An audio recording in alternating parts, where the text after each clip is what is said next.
Hello and welcome Universe Mode. This is Muff Day Night Raw. We are on our way to Money in the Bank for Monday Night Raw for SmackDown Live anyway, and we know what happened last week that leads into Money in the Bank. I probably could have worded that better, but I didn't, so oops. Anyway, we are here for tonight's episode of Monday Night Raw where we're going to get two Money in the Bank qualifiers from the Monday Night Raw brand, which is going to be very entertaining, and we're also going to be seeing the #1 contender for the World Heavyweight Championship in action. I basically spoiled all of these match cards. Anyway, here's the first Money in the Bank qualifier that we'll get later on tonight. Jay Lethal going to go one-on-one with Roman Reigns. Both men had their matches at Vengeance. Jay Lethal unsuccessfully challenged for the United States Championship. Roman Reigns was victorious but didn't become the #1 contender to the World Heavyweight Championship last week. Those two guys have got their chance. So have these two men, Triple H and The Undertaker. They both may have lost at Vengeance, but Undertaker had one of the biggest talking points heading out of that night, and Triple H, a talent too good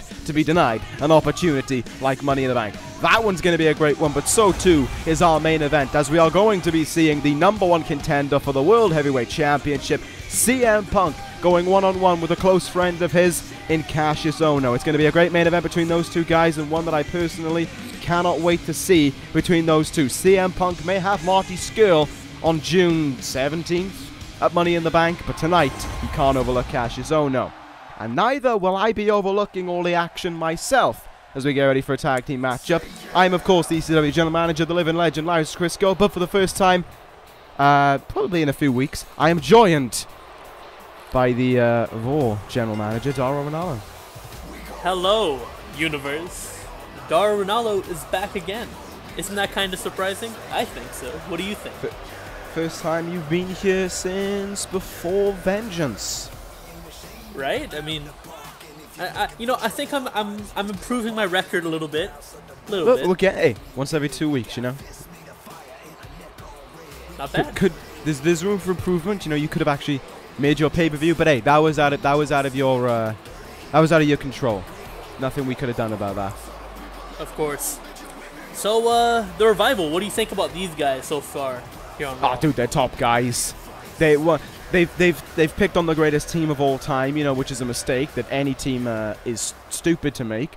But the Revival are doing it, and in their own way, they are trying to, I guess, shut everyone up. They're trying to show that they have this ambition within them to go after these World Tag Team titles. I do think they're a little bit in over their heads, but they're not afraid. They're certainly not afraid to start a challenge, and they're certainly not afraid to step back from one either. Right. So, you know, as general manager, what is your opinion on the hashtag top guys? Well, I like the Good Brothers just as much as the next guy, but I'm really liking the approach that they're taking to this. I mean, you know, they didn't let them just have the spotlight at Vengeance. No, they just went straight for it. They showed their mark. They did. And we probably are going to be in for an eventual date between those two teams. I mean, you know, the Ascension tried, they came close to being World Tag Team Champions, but didn't pull it off. And you know, there are some other talented teams on SmackDown Live. My apologies, Raw. For the first time in a while, we actually get to say that and mean it. You know, you've got TM61, Heavy Machinery as well. But you know, there's kind of you know, above them all, we have the New Day, of course, right? Sure. I'm kidding. I was gonna say, you have remembered what has happened in the last year that you've been in charge, and they've been on this roster, right? Yeah. Whole Anyway. lot of nothing. Square root of nothing. But yeah, you know, you got all those teams. I mean, there's a chance for teams to step up, and the Revival want to be that team to step up and take this whole thing by the horns. However, you know, as top guys as they may be, they are going toe-to-toe with the greatest tag team in the world.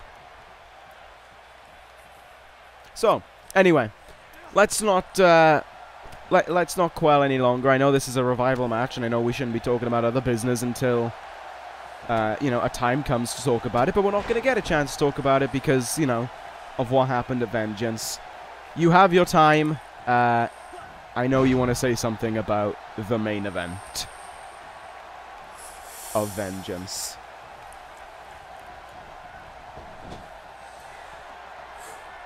Well, you know, I gotta be honest with you. No comment. Come on. Don't try and pull the wool over my eyes like that. We both know that's not you. We both know you're not someone to stay silent. Well, it's something I had to put a lot of thought towards over, you know, the last couple days, last couple hours, and I am one happy duckling, I gotta say, you know? I mean, this guy has been a thorn in my side for forever, and, you know, he's finally gone. You could take him. He can go to NXT for all I care. And I don't know, you know, it just, I'm not the biggest fan of Marty Scurll, of course, you know why, but won me over just a little bit. I think what surprised me the most about that, you know what NXT is. Right, you know? I checked that a was little bit. That was the most surprising thing to take away from that. I'm actually kind of underwhelmed. I was expecting way more from you. I was expecting you to go on a parade of joy, but all right. I'll leave it be there. It's fine. I'm gonna be a little respectful, you know. Let this be the one time I do that. All right. Okay. That's fine. I promise then, since you decided to do that, despite the fact that I'm not even a big Adam Cole fan, I won't make a Jinder Mahal joke this episode of Raw. You will not do that. I will not. You have my word. Thank you. Anyway, it's tag team matchup here. The Revival, kind of been working with tags in and out. And what I've noticed is between the New Day, they've just kind of been making tags to try and get the other man in. The Revival have been tag team maneuvers, and they've been working on the legs of the New Day as well, which is a great tactic. You know, just a wild thought out there. What if the New Day I apologize to that demographic of the ProJaked universe, but what if the New Day picked up their win here? Well, that would change up a lot of things in the Raw Tag Team division. I mean, that is, you know, that's a question that you kind of have to run through your mind. You know, I'm not saying it will happen, but it could. Anything can happen, as we've seen on a multitude of occasions. Right, you know, either member of the Revival could, you know, trip, I guess. That could happen. They could completely get tangled in the ropes. There's a variable on the outside in Kofi Kingston, who, as I know, is in action up next. Lovely Tiger Bomb there from Scott Dawson as he goes into the cover on Xavier Woods, but Woods hanging in there. What I've loved that the Revival have done, though, moving away from the point of the New Day victory, is they've isolated the, I don't want to, when I say weaker, I mean physically weaker member of the New Day. Right. I mean, that's totally fair. Yeah, it's, you know, you can try and isolate Big E, but let's be honest, you know, for as topsy-turvy as the New Day have been, Big E is a tough guy to try and isolate. Xavier Woods they can get away with much easier, and taking the legs away from Xavier Woods, as they just did there, has a whole lot more to it. Sheesh. And the Revival, I think they're ready to close this one out. In position, Shatter Machine! Shatter Machine by the Revival. I don't think the New Day is getting their win tonight. It is not. Top guys with another win under their belt. 2 in 2 weeks as the Raw Tag Team Champions are not here. The Revival will come out to play, and they will take their spotlight as well, as they look to become the true top guys of the Tag Team division. There's 2 wins under their belts. You know, metaphorical belts, but if the date that those 2 teams could meet is very soon, it could very well be physical belts. The Revival racking up their momentum right now. But, of course, one thing we always are taking into occasion is the fact of no matter who they go through, at the end of the road waits the Good Brothers, the 4-time World Tag Team Champions. It's not an easy road for them to overcome. But anyway, go on. The one thing I'd say that's in the favor of the Revival is that, you know, the Good Brothers, they aren't immortal. No, that's we've seen that happen. We've seen that be the case. But as the New Day heed their wounds and go backstage, Kofi Kingston prepares. Do you see who's coming down right now? Yes, I was literally about to start talking about him. Oh, then go on, please. About my... Kofi Kingston stands in the ring awaiting the arrival of the, and of course you'll like this, because it's the first time I've got to say this, the #1 contender for the United States Championship, Lars Sullivan. Woo! Sullivan was, while not in action last week, certainly left his mark on the show, attacking Daniel Bryan backstage and laying him out through a table, and then with a freak accident on the splinters of the table that remained in that backstage area. Daniel Bryan not here tonight as a result of that attack, but make no mistake about it, Lars Sullivan is not going to be one to feel any guilt or feel any sorrow for what he did. Sullivan has one prize in mind, and that is the United States Championship, and right now he wants this to be an easy victory over Kofi Kingston. Go on, you can say your piece. I know. It's beautiful. You know, I'm just saying, you know, Lars Sullivan has come a long way. He's already had so many accolades under his belt since joining the Raw roster. You know, as you can remember, he won King of the Ring for Raw. He was the runner-up in the 8-man U.S. title ladder match. Despite not climbing the ladder once. And now he gets to actually win the United States title. Potentially. He will, clearly. Daniel Bryan's fine and dandy. You know, I guess he main evented once or twice. But he's not Lars Sullivan. He's not my best friend. No, he's only a staple piece to Monday Night Raw who's been here since the very first day, but, you know. Exactly. When has loyalty ever mattered to you? When it comes to Lars Sullivan, obviously. When it comes to, you know who. I'm not going to say his name. Speaking of people who you actually once had loyalty to, what did you make of what happened to Aiden English last week? Just want to get your opinion on it. I just thought it was a very entertaining thing to witness. We got to see the in-ring debut of the Stagehands!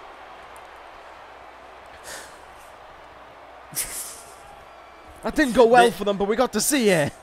Oh, what a counter from Kofi! The in-ring debut of the Stagehands. Yep. That was it. What do you want me to say? They're the Stagehands. Yeah. Come on. Think of how geared up you've been for Aiden English and his Stagehands. And that was their big time to shine last week. Well, it didn't really amount to anything, did it? It's the Stagehands. Was it ever? That's a fair point. The Stagehands. 3 men couldn't keep one Undertaker down. They're the Stagehands for a reason. Okay, let's be real. The Stagehands don't equal 1 man. Maybe together they do. Oh, I don't know if together they do either. I mean, there's a ranking system with those Stagehands. You got Stagehand 1 and Stagehand 2. Clearly one Stagehand is superior to the other. Hey, I'm watching the playback right now of this. I can't believe it. One of the Stagehands... Wow, you're not watching Lars Sullivan? What is the Stagehands, for crying out loud? Yeah, I'm sure Kofi Kingston is gonna beat my best friend. Yeah. Oh, like the Stagehands were gonna beat the Undertaker last week. The Stagehands got a hit in. I'll give that to them. Kofi's been hitting this man. He caught him off the top rope. Yeah, but that's the difference. A hit doesn't affect Lars Sullivan. And a hit affects the Undertaker. No, but it's a Stagehand. Oh, well, Lars Sullivan now with Kofi. Big running splash in the corner there, and Sullivan now is almost toying with Kofi Kingston. It's like he's out on his feet. It's like this is what he wants to do to Daniel Bryan. Into another corner went Kofi Kingston there. Into a third corner and a third corner splash as well. I assure you, it's what is going to happen to Daniel Bryan. And Lars Sullivan will use that fourth corner to climb up. Kofi's out of it. Headbutt from up high. Woo! We know what is next, and this is all academic. Freak accident. Take it away. Well, it's over. Was there any doubt? Was there anyone out there who thought, oh, Kofi Kingston's gonna beat Lars Sullivan? No. It's not how this works. And, well, in a few weeks, what did you say? The 17th? Yeah. On the 17th, we're going to have a new United States champion. Oh, so it's happening, Money in the Bank? Okay. Just checking. Well, it might. Maybe it will. Well, you just said it. You're the GM. I am the GM. You're right. I'm glad you realised that. It's only been 13 months. Very Congrats, observant of you. Proud of you. Anyway, Lars Sullivan with another victory there. Not a good night for the New Day then again. When is it usually? Hey, they get a paycheck, okay? It's a fair point. Just but, like, go on. I forgot what I was going to say. I don't know. Anyway, there's Lars Sullivan. He's happy with his win, and if things go according to the plan of himself and the Raw General Manager, then it could very well be a reality that in about 3-4 weeks from now, we see that man with gold around his waist. Do you think it's going to happen? I'll decide when we get there. Let's ponder on to Money in the Bank, and the first of the two qualifiers here tonight. First up, Jay Lethal and Roman Reigns for that first of two spots for Monday Night Raw. Well, I think this one's obvious. To me, at least. Yeah? I mean, Jay Lethal's fine. You know, he's okay. But we're talking about Roman Reigns here. Oh, God, another big guy for you to get invested in? The big guy. Another big boy who you're like, I want some of him. You know, Roman's a pretty scary dude, but he's someone that I can admire from afar. Here on the Raw roster. Here from this commentary booth. That it is. Lethal came close to capturing the United States Championship at Vengeance, and I'm glad that this has been his repayment, I gotta say. Talent like Lethal getting a shot at the potentially going to Money in the Bank is great, and Lethal in that Money in the Bank ladder match could also be great as well. One of the fine talents within this universe to not have held a world title, but in his own way, so too is this man. Little fun fact for you, Daro. Out of the 4 men you've got qualifying for Money in the Bank, only one of them has ever held a world title in this universe. That's the Undertaker. And, you know, the Undertaker is the same guy who, shockingly, I don't mean this sarcastically, lost to Roman Reigns. Twice. Yeah. Let's be honest, though. Out of everything we saw, despite the 2 defeats, I think the biggest moment came after the second defeat. We'll talk more about that later, considering the Undertaker is in action later. But those 2 victories outside of that were huge for Roman Reigns. But, of course, you know, as big as those 2 victories were, how big was the defeat last week to CM Punk? That defeat stopped him from going to Money in the Bank and challenging Marty Scurll. Oh, yeah. For sure. And, you know, I don't know, because at the same time, yeah, that was terrible, but you gotta admit, from the track record he's had so far, I wouldn't be too surprised to see Roman Reigns being, you know, Mr. Money in the Bank. I don't think it's gonna slow him down that much, honestly. I believe if Roman was to qualify, it would be his first Money in the Bank, though I'm not 100% sure on that one, so don't take me at my word. But, you know, one of these 2 men could very well be going to climbing up a ladder, trying to retrieve a briefcase. We, of course, will know both of Raw's participants by the end of tonight. We will have, we know on SmackDown Live, Chris Sabin of the DCC is going. ECW's, well, has not been revealed yet because we've been focusing on Living Dangerously coming up this Sunday. There's my cheap plug of the evening. You will be fine.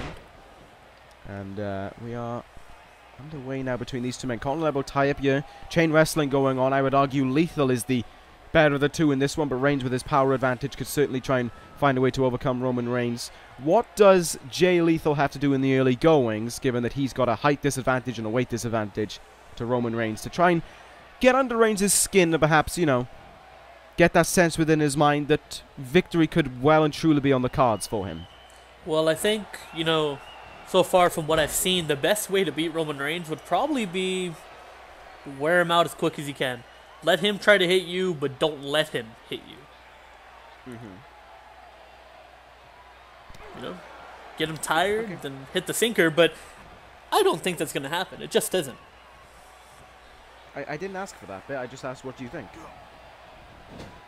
But, right, but I gave you a little bit of extra. This is my show. We'll know that.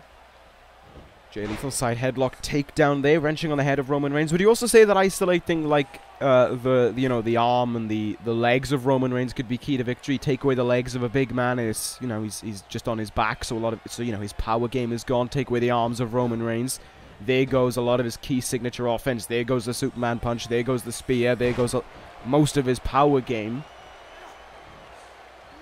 Oh yeah, take out the legs of Roman Reigns. The spear is out of the question. The Superman punch, arguably, also out of the question. So that may be what Lethal has to do here. But, another problem for Roman Reigns is his resiliency that you've got to overcome. The Undertaker found that out to vengeance. He hit Roman Reigns with 2 tombstones, busted the man open, but he was fine at the end of the match. It was the Undertaker who fell to 1 spear, which was in its own right incredibly surprising, and it's actually Roman Reigns who's playing the tactical game there, taking out the arms of Jay Lethal. But Lethal still has that speed advantage over Reigns that he can use, and now targeting the leg there. Nicely done, but he's going to have to do more if he wants to keep Reigns down.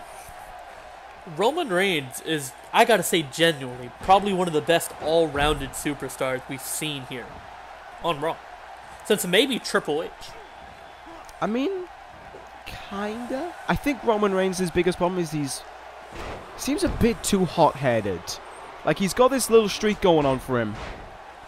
And, he's suddenly acting like he's the dog's bollocks, to put it in a specific sense. And I think that is something that is rubbed off from his SmackDown days, from being around Paul Heyman and Bobby Fish, 2 of the most egotistical men you'll probably ever meet in your life.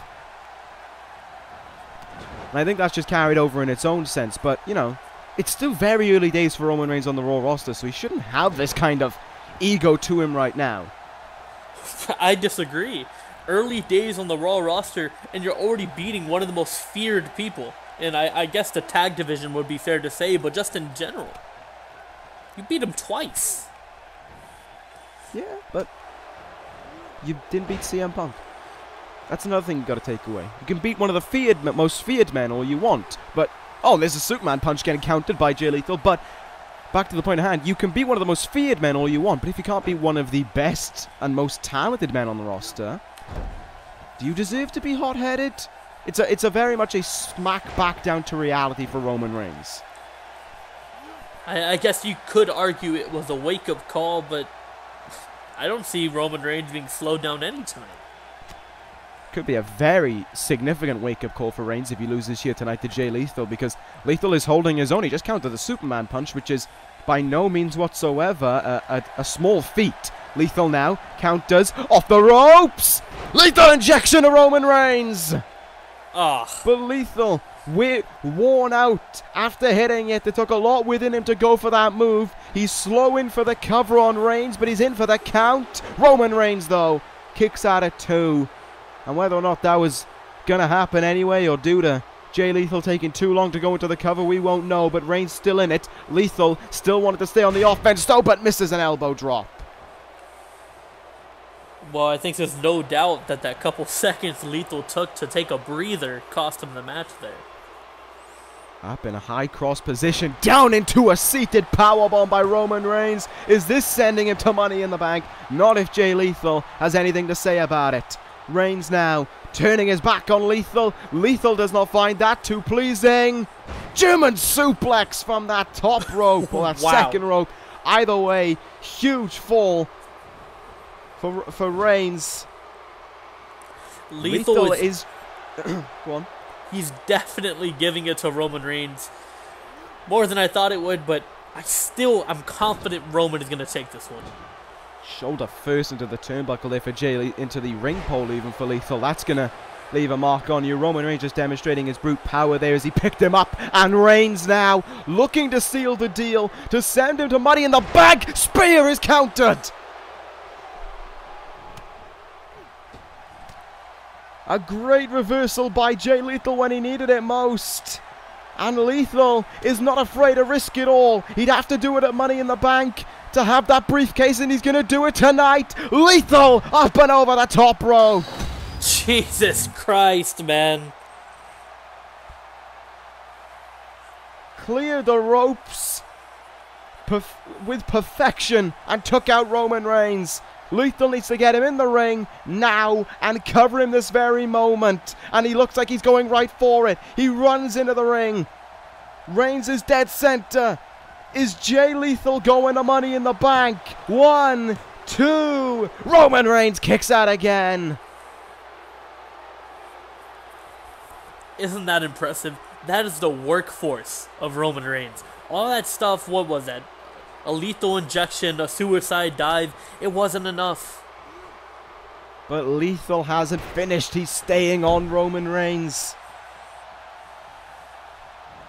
He's still got more to give.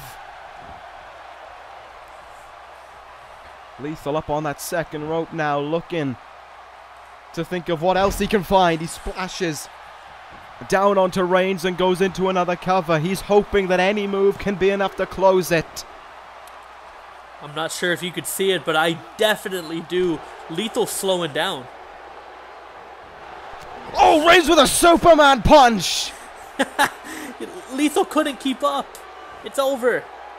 That came after everything Reigns had just taken. As if he just batted it all off and replied with that Superman punch. Lethal's up on his feet, but he is staggering. Oh, but he's out of the gut-wrench suplex there. Great evasion by Jay Lethal. Trying to create some separation now. Trying to create a window of opportunity. Trying to create a window to breathe in, more importantly. Reigns trying to slow down the pace again. Lethal is trying to stay in this fast pace. Trying to stay in this top gear that he's got. Oh, what a kick there to the face of Roman Reigns. What else has Lethal got? Counters the forearm. Oh, the strength there from Reigns. Made it look too easy. Picking up Jay Lethal like he was a baby. Reigns showed some signs of weight. Took a little while to get up to his feet, but is Lethal done for? He's tried once before, but this time the spear will connect. It hits, and it's gonna be over.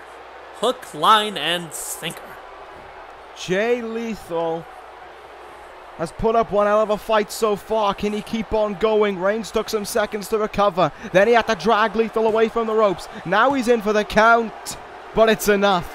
Roman Reigns is going to Money in the Bank. You know, props to Jay Lethal if you want, but I think that's a clear example of what happens when an average guy goes against a top guy. I think calling Jay Lethal an average guy is couldn't be any further from the truth. Roman Reigns, if Jay Lethal is an average guy, then Roman Reigns has got a lot to learn by taking that much offense from an average guy if he wants to be Mr. Money in the Bank in your eyes. But he's going, nevertheless, on June 17th. But the question is, who joins him? It is going to be one of the two biggest names that Monday Night Raw has to offer. This is one where, you know, in the last match, perhaps you could have called a winner before it started. This is one where it could genuinely be a case of too close to call. Triple H and The Undertaker for that final elusive slot. You know, the word dream match gets thrown around a lot, but just think about this matchup, man. I know you're probably, you know, excited, giddy as a child. It's a Triple H versus one of the biggest names on Raw. What, Triple H is facing himself? Well, I said one of the biggest names. Yeah, Triple H. The Undertaker. Ah, right. Breathe, Anyway. don't lose yourself. I'm focusing. No, you know, hey, everything's fine with Triple H. You know, that loss at Unforgiven happened. That loss at Vengeance happened. It's fine. CM Punk is you know, he calls himself the best in the world for the reason, because he truly is one of. That's fine. It was an incredible match as well, where Triple H very nearly on more than one occasion had him beat. But this year tonight could be Triple H's calling. Money in the Bank could be Triple H's. He went last year. and was close to winning. You know, favoritism does shine in my behalf, and I would love to see Triple H go and win Money in the Bank, not for Raw, but for Triple H. But I'm okay if he doesn't go as well, because Triple H, you know, he goes on about these spots that he says he should deserve. But if you keep on losing every big shot you're granted, there comes a point where you don't deserve those shots anymore. This could be that last opportunity of his for some time if he loses here tonight. And I say that as a diehard Triple H fan. Well, you know, say what you will, lose faith if that's you, but I'm liking what Triple H has been doing so far post-WrestleMania. Because he's showing he's hungry. Probably hungrier than any other man on the Raw roster.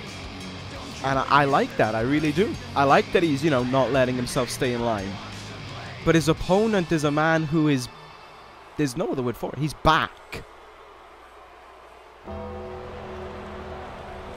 He's back to being himself for the first time since September. This is the dead man that we all remember. Regardless of what happened to Vengeance, regardless of the fact that, you know, CM Punk beat Triple H and Marty Scurll sent Adam Cole away, this man had one of the biggest moments on that show. For a long time, I don't think I had heard a crowd be so happy to see The Undertaker do something. Watching him hoist Mordecai up in the air and bring him back down with the chokeslam and then to tombstone him. The Undertaker is back, and he showed that last week by destroying Aiden English and his stagehands. There's no other word to describe what we saw last week. That's why I worry for Triple H. Well, it was... Words are hard to come out of my mouth to see that. I mean, you know, for what feels like ages, The Undertaker just kind of been silent.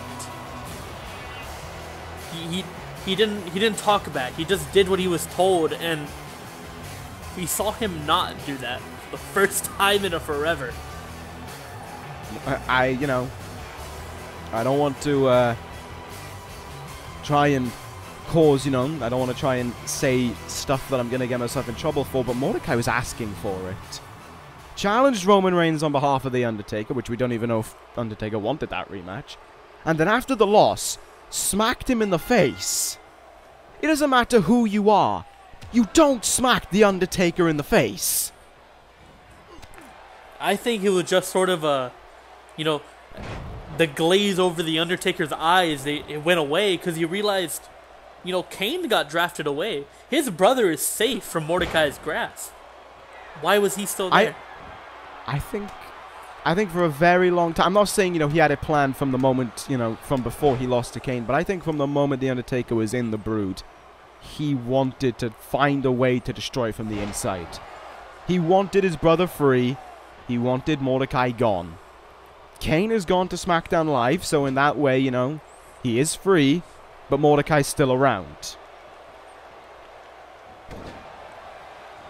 So, you know, that part of the the Undertaker's potential objectives is not completed. However, he has to put his focus away from that for tonight, because you can't overlook Triple H.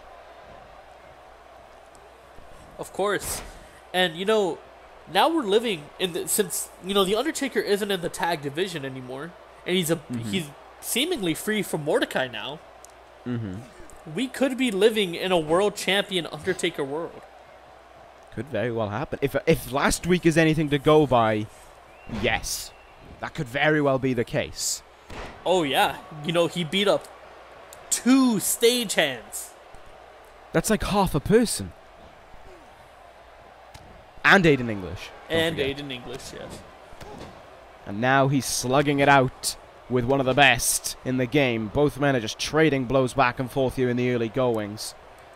Trying to get the upper hand over the other. Who, weirdly enough, also has a past with Aiden English. I mean, Aiden English was the one who instigated that one. Right. It was like he was sort of swatting off a fly. Yeah. I mean, Aiden English came out with a steel chair, if I remember rightly, to try and attack Triple H, and he was the one who ended up getting beaten up with the steel chair. So that one didn't go that well for him a very long time ago. Of course. I would, you know, I think I said it when Triple H came out, I would not have a problem with either of these two men going to Money in the Bank, because in their own ways they would have both deserved it, and it would kind of be happy to see Undertaker at Money in the Bank. After everything that's gone on with him for so long. Right, you know, he'd be persevering, I guess. And yeah. The Undertaker is on such a high caliber in this universe, I think, that he'd be a shoo-in to win. Almost for sure. Yeah. Well, Triple H looking for the spine buster. What a counter. Nice counter by the Undertaker. I might have to take that back because Roman Reigns is now in Money in the Bank. Yeah, but there's a difference between what you can do in the ring and, you know, climbing a ladder and retrieving a briefcase. So that's two very different things. That's true. You know, I mean, Triple H has one of his nicknames, you know, the cerebral assassin, if you will. He knows what he's doing within that ring. He calls himself the Game. He's willing, you know, he's willing to snipe that perfect moment to go in for the kill. He's willing to do anything it takes to be victorious. He's willing to take out that person when it matters. He knows what he's doing in any kind of matchup. Maybe Roman Reigns doesn't, but, you know, The Undertaker's the dead man as well, so he could literally just go into that ring, choke slam the other 5 people, and just climb up that ladder. That's a very possible scene. These two men countering one another on the apron now, and here we go. First time tonight, actually, we're going to the outside.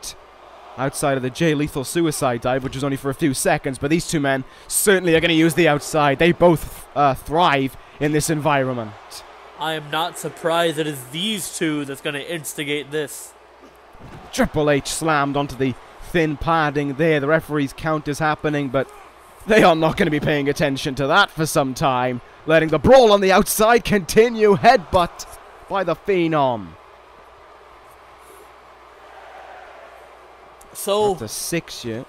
As they're, you know, walking about, you know, because the Undertaker gonna count out victory? No. Ooh, no Make chance. no mistake about it. The Undertaker, if he's going to Money in the Bank, he's doing it legitimately. The Undertaker putting on a show for everyone as well. Triple H's head sent into that barricade. And then into the ring pole. And then into it again. Oh, each one probably hurting more than the last. But The Undertaker, in his own way, he is having fun. Probably the first time in a very long time. Covers Triple H, but the Game kicks out at 2. Well, I don't think that's fair to say. He had to have had fun, you know, doing what he did to Mordecai. Oh, absolutely. I mean, The Undertaker isn't someone to smile, but that's probably the closest he got to it. But Triple H looks like he's set on trying to wipe the smirk off his face. Spine buster from the Game, and now looking for that closing moment. Looking for that pedigree to send him all the way. Oh, but a counter there by The Undertaker. Caught him hard with that knee. And uh-oh, Triple H is going back a very long way. The Game is almost traversing back in time as The Undertaker takes him back to old school.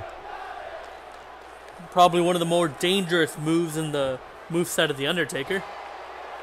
Cover now by The Undertaker, but Triple H kicks out, and I guess that knee from countering the sidewalk slam busted up Triple H. Just busted him up bad as well. Probably the attacks on the outside. The attacks on the outside probably didn't help that much either, but Triple H still getting up to his feet. The Undertaker watching on. It's like he knows where he wants to close this one out, but Triple H is still fighting back. It's incredible to see these guys putting on this fight. Just to get to Money in the Bank, and it could well be Triple H's in all but a few seconds. The Game with a kick in the gut. Triple H, pedigree to The Undertaker. Is it gonna finish it though? Because this is The Undertaker we're talking about. I think he just might kick out. He put it all in.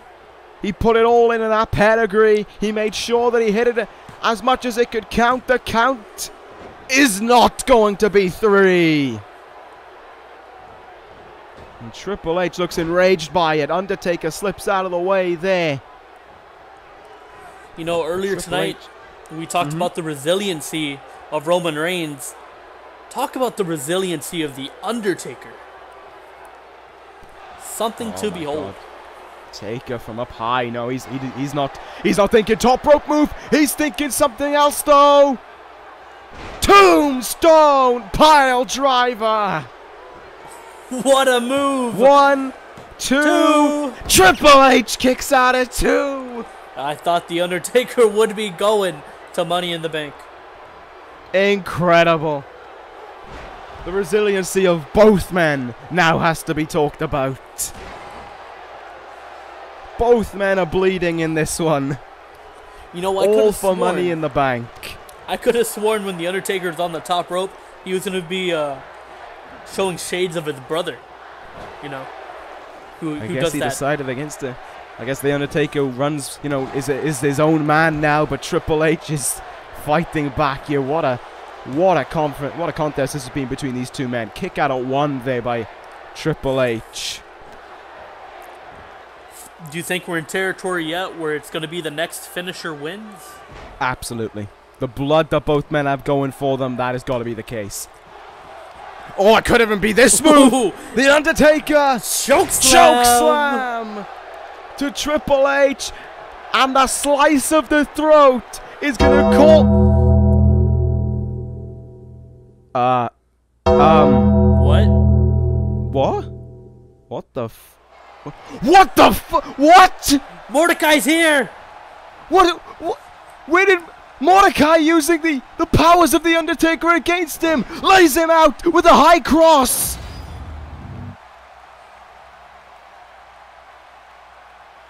How did that happen? That was a play out of the Undertaker's book. How did we just see that happen? Mordecai has bolted. And one man will capitalize on it, and that's Triple H with a pedigree to the Undertaker. Triple H taking advantage of a strained situation. Triple H in for the cover. 1, 2, 3. Well, Triple H goes to Money in the Bank, but give all of that assist to Mordecai. Triple H throwing some disrespect at the Undertaker. He does not care. What happens between those two is between those two. Triple H has got the prize that he headed in here for. Money in the Bank could well be Triple H's. There is so much to talk about. Like, that is the Undertaker's, you know, I'm not saying move, it's his power, the power of the dark side. And Mordecai, the high authority figure that he holds himself in, this almost angelic figure, did that, used Undertaker's dark side against him. This is something that, you know, I can't think of the right words to say to describe this moment. God. The last, 3 or so matches, it's been big, and now we have to go right from that. That's shocker. To Kassius Ohno versus CM Punk. I would love to keep talking about what we just saw, because there's so much to talk about with that. That's the first time we've seen Mordecai do anything in ring since The Undertaker joined the Brood. I genuinely don't know what to make of it. It's shocking. I think I know the takeaway. Yeah. It's been months since we've seen Mordecai in a ring. But he hasn't lost it. He hasn't. One thing that I saw there was, as he was hitting that high cross, the referee was just kind of stumbling about, and I think that was why DQ wasn't called. I don't think the referee knew where he was. I think Mordecai clocked him. Oh, for sure. But he was petrified. He couldn't move. I think he might have been too scared to even call for the bell, even if he could have told what was going on. But we've got to move on, because did you just hear the reaction for the #1 contender for the World Heavyweight Championship. Wherever he goes, CM Punk has the home field advantage. Oh, CM Punk, you know, he's definitely been one of the fan favorites here on Raw. The only thing that can make him better in my book is if he's the one who put Adam Cole away. I'm going to put this out there now, hypothetical sense, June 17th.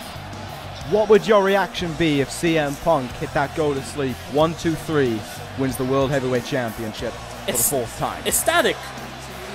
I'd be elated because it would be the last, first of all, it'd be really good for business. Everybody would love that. Second of all, it'd be the last smidge of that disgrace that happened at WrestleMania out of my mind. It'd be over. I'd actually like to offer a little correction there. I said for the 4th time. That is my bad there. That'd be the 6th time CM Punk has lifted a World Heavyweight Championship within this universe.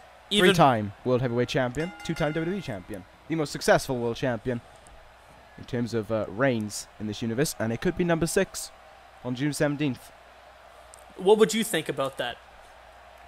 I'd be ecstatic. It'd be great. You know, ratings would go through the roof, no doubt. Oh, absolutely. And you know we're in his hometown, right? I did not know that. June 17th, Chicago. Money in the Bank in Chicago. Nice. Oh, if Punk is defeated by Marty Scurll, I'm going to be very happy that we're in a commentary booth.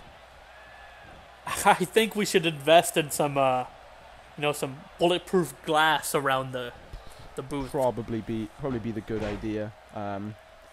The Authors of Pain might not be doing anything on the night. I'll see if they can help us out.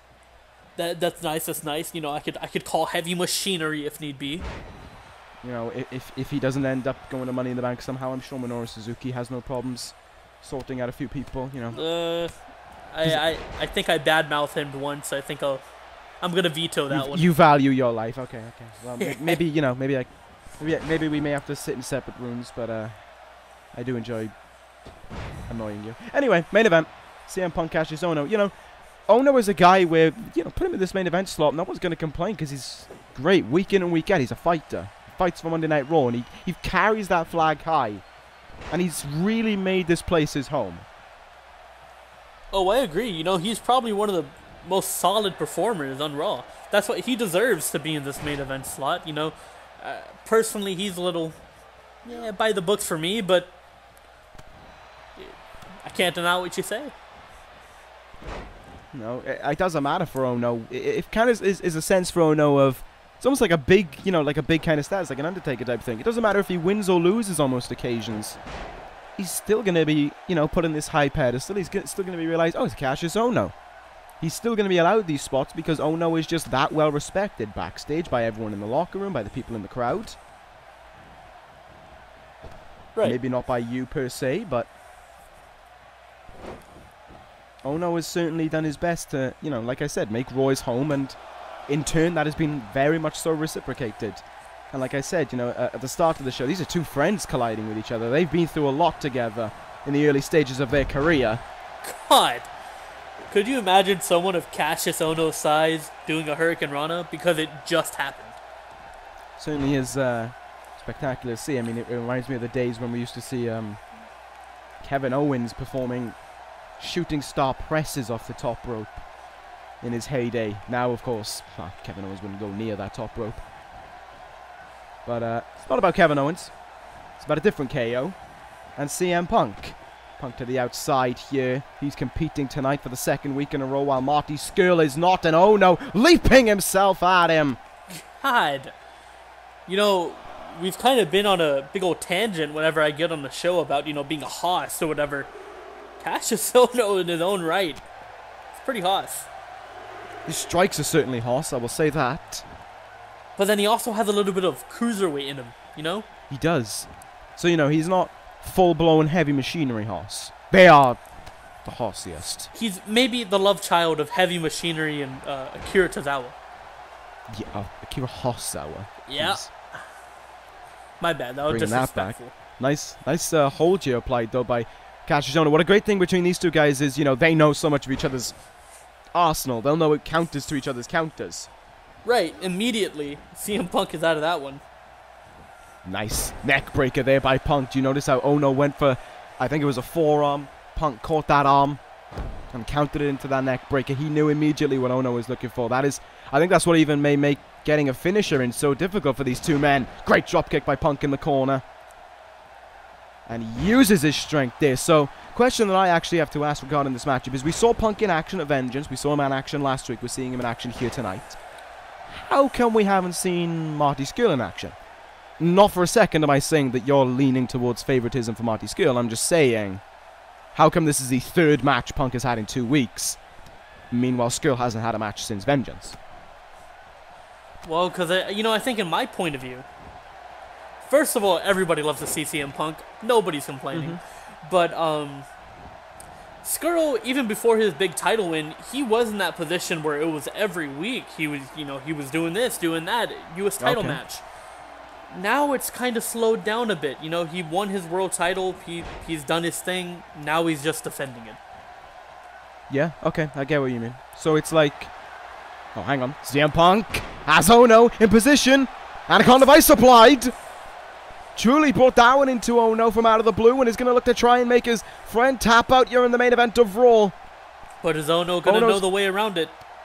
Ohno's got a lot of eyes on him and he's not going to let this opportunity slip away. He gets out of that one by the only way he knows how. The power that he has in his strikes and then the power that he possesses within him. Powerbomb to Punk. Wow. Uh-oh. Speaking of those strikes, Punk's about to get another one in the form of a discus. Big boot! That's ended matches before. That has defeated a two-time World Heavyweight Champion in Tyler Breeze before, no less. But he doesn't think it'll end Punk here tonight, and I think it's because he knows it won't end Punk here tonight. Sure, Punk's been kind of Iron Manning as of late, but it's still going to take a lot, no matter the occasion, to put CM Punk down. So you were going to say something before that Anaconda Vice. It's very much, I mean, I don't want to akin it to oh, hang on. Jesus Christ, guys, can we go a second without a big move potentially on its way? Oh, no, has him in position. Oh, ooh. Punk! I don't think that was a low blow. I'm going to say I don't think that was a low blow. Cover by Punk, though. Oh, no, kicks out. I think that was a kick in the groin, but certainly not in the area that matters most. Right. Finally, I might be able to get my point there. So I'm not trying to say it's exactly like this, but it's akin to Brock Lesnar. Yeah. He shows up when he wants, does stuff on his time. Aside from the defending the belt, which you have to do at every pay-per-view. But he's like, it's basically the less you see of him, the better. I can agree to that, because it's I don't know. He's already done what he has to prove in his eyes. He already went through the grain. 2018's been a great year for him. I mean, World Heavyweight Champion. He's sent Adam Cole away. Finally got his name out. Cole main event of WrestleMania, you could argue. Yeah, and he, to win it as well is pretty big. Oh, but CM Punk fighting back here. Big knee, big bulldog. Wow, from corner to corner. In some rings that was a coast to coast. Yeah, I agree. Single underhook suplex there. Great move by Punk. Takes a lot of strength to execute something like that. Goes into the cover on Ohno, but you're seeing some wear and tear from Punk. But Ohno is always going to power himself out. This has been a great main event by both men. The counters that they've been bringing out to each other certainly showing signs, and Punk's getting a little bit desperate now to try and close this one out. He realizes, June 17th is on its way. He's got to do a lot to try and just put that to bed. He's got to try and put this match to bed and focus on that date. If anybody ever wants to doubt why Kassius Ohno is in a main event match, just point them to this episode of Raw. Simple as that. Great job so far. I'm actually kind of surprised. I know he got this main event shot, but I'm a little bit surprised that Ohno didn't get a shot at Money in the Bank. But if he wins here tonight, I don't think he'll be worrying about Money in the Bank. He could still be at Money in the Bank for that matter. It's possible. Exactly. Certainly not the first time someone's invaded and made something a triple threat. Yeah. Oh no. Goes onto the apron here, and look at that back in the ring. There's that element of cruiserweight to him. This is the same man who did a power bomb earlier in the match. Did another one as well, just not long ago. But yeah, you know, keep on going. Punk counter. Oh, what an enziguri! The momentum that Ohno is carrying into that. Punk, big time Irish whip. Ohno stumbles out of the turnbuckle and into the path of go to sleep. Is this going to do it? There's 2 and Ohno with a very early kick out at 2. Wow. Says a lot about Kassius Ohno. Punk is trying to do whatever it takes. Punk thinks this will do it. Ohno may have survived only on resilience itself and may have nothing left in him to keep going. Go to sleep again. It's over. 1, 2, 3. Another great main event and another victory for CM Punk. You know, despite what Triple H may have said, you know, during their time clashing, CM Punk is whoa. No! Clearly tonight is his time, and his time to shine. Marty Scurll jumping the #1 contender to the world title. God, can we get security in here? Scurll blitzed his way through the crowd, and this crowd can't hardly believe it as he's targeting the #1 contender who's got to do an enduring match, an enduring last few weeks. Scurll in position. The pan of a sunrise, no less, to CM Punk, busting open the #1 contender. Scurll lies in wait, kick in the gut, hoists him up, and into the bird of prey. Marty Scurll just floored his #1 contender in one swift move. And again on Monday Night Raw, the closing image is of the World Heavyweight Champion. Again, Marty Scurll wants to remind us all why he is the World Heavyweight Champion and why we need all hail the villain. Oh my God, what the fuck just happened?